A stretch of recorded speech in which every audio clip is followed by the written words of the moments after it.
Mas aí você já comentou, né, sobre eco, tudo. E o que a galera sempre pergunta, né? Então, beleza, como é que eu vou fazer? Como é que eu vou realizar esse diagnóstico? Tem algum critério específico? Eu vou lá, tem critério maior, critério menor? O que eu posso utilizar para me guiar ali? Tem uma coisa que é 100% de certeza aí, Vini? Boa, Zé, isso acaba sendo um pouquinho diferente de muitas doenças que a gente já está acostumado na cardiologia, que é preencher critérios diagnósticos. Aqui a gente não tem critérios diagnósticos bem estabelecidos para hipertrófica. Mas uma vez que a gente se depara com esses red flags que a gente comentou, isso vai desencadear uma série de exames complementares para a gente juntar as peças do quebra-cabeça e falar, putz, isso aqui está parecendo uma cardiomiopatia hipertrófica.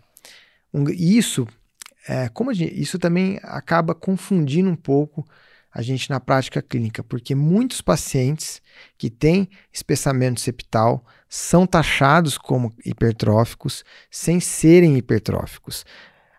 Além da gente saber fazer o diagnóstico de cardiomiopatia hipertrófica, nós temos que saber excluir, né, as fenocópias que a gente vai comentar mais para frente. Então isso é muito importante. Fenocópias nada mais são do que doenças que se manifestam de maneira parecida à cardiomiopatia hipertrófica, mas tem outra fisiopatologia, tem outra história natural e também outros tratamentos. Então, a gente tem que saber diferenciar para fazer o diagnóstico correto e o tratamento correto. Então, é um trabalho duplo, né? Exatamente. O diagnóstico é você descartar outras causas que possam ser fenocópias e fechar aí o diagnóstico da hipertrófica, né? E aí, para fechar o diagnóstico, o que a gente recomenda de avaliação inicial de exames complementares são fazer o eletrocardiograma, que é o exame básico que você já comentou. E no eletrocardiograma a gente vai ter sinais de sobrecarga de câmaras esquerdas. Nós podemos também ter algumas já extrasístoles, algumas arritmias atriais. Esses pacientes, 17% acabam fazendo arritmias atriais, né? E o eletro também é uma arma potentíssima para a gente descartar as fenocópias. Então, por exemplo, paciente com Fabry vai ter um PR curto, paciente com amiloidose uma baixa voltagem e assim por diante. Outro exame super importante nessa avaliação inicial é o mapa, porque o mapa ele vai ajudar a gente a descartar a hipertensão mascarada. Perfeito. É uma coisa que acaba enganando, né? Exato. Chega lá, tem uma sobrecarga, você já acha que é uma lesão de órgão-alvo, a pressão tá normal, mas aí você vai em casa, o cara tá torando o pau ali com a pressão super alta. Exatamente. Então é uma arma potente também, que às vezes a gente acaba esquecendo de incluir na avaliação inicial. Outro exame importante é o Holter, lembrando que esses pacientes fazem grandes áreas de fibrose e eles podem ter arritmias. Então, se o paciente já tem arritmia, no Holter, no teste ergométrico, a gente também já tem que pensar em cardiomiopatia hipertrófica. Isso já vai até no prognóstico, na estratificação de morte súbita, né? Exatamente. Mas vamos segurar. E o ecocardiograma também é essencial, como nós já falamos.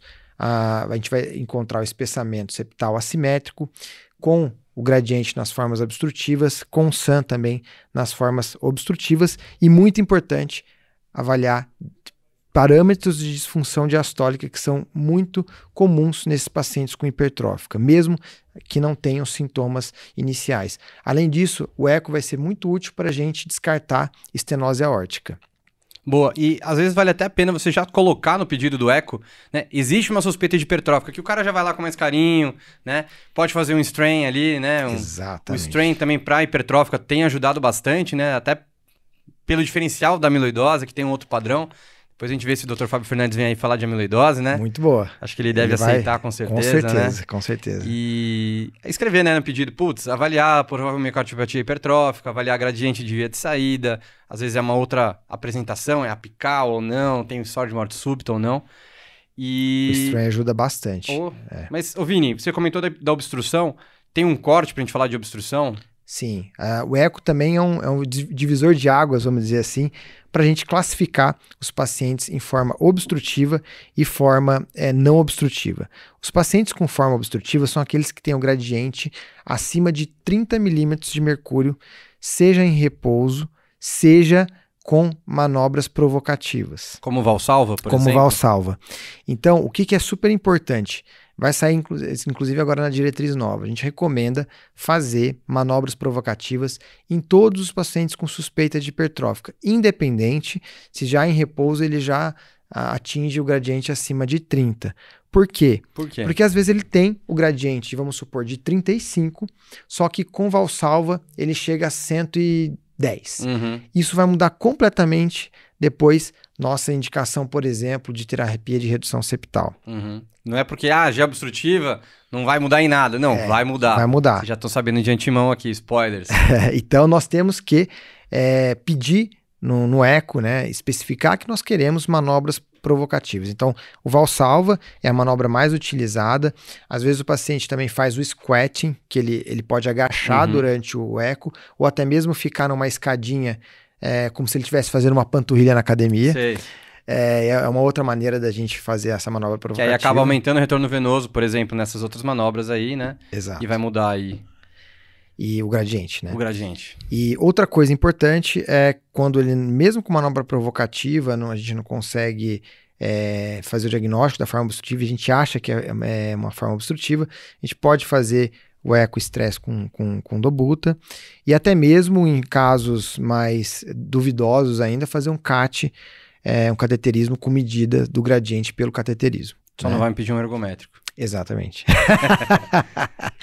E outra coisa, então o eco também é um divisor de águas para a gente dividir o paciente obstrutivo e não obstrutivo, lembrando que o obstrutivo é a principal, são as principais casuísticas, então 75% dos pacientes são obstrutivos e 25% não são obstrutivos.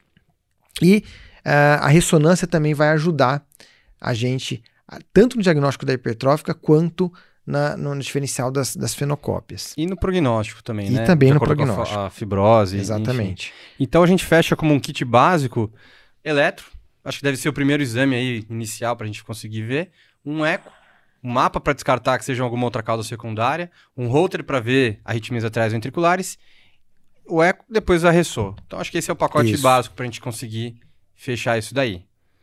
Mas, Vini, chega para mim, e já chegou, né? Com certeza você já sendo referência.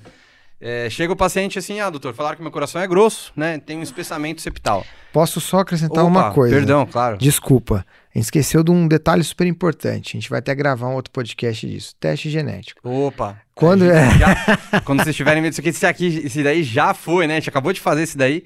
Já temos o teste genético também aí no ar. Então, o teste genético, quando que nós temos que solicitar? Sempre na suspeita de hipertrófico, a gente vai solicitar o teste genético, porque além de ajudar a confirmar o diagnóstico, ele vai ajudar também a gente a buscar fenocópias. Então, olha só que interessante, lá no INCOR, a gente está fazendo o teste genético de todos os nossos pacientes com hipertrófica. Então, a gente tem um ambulatório de hipertrófica, a segunda maior casuística mundial de pacientes hipertróficos, a maior é de Cleveland Clinic. E a segunda é a nossa. Que legal.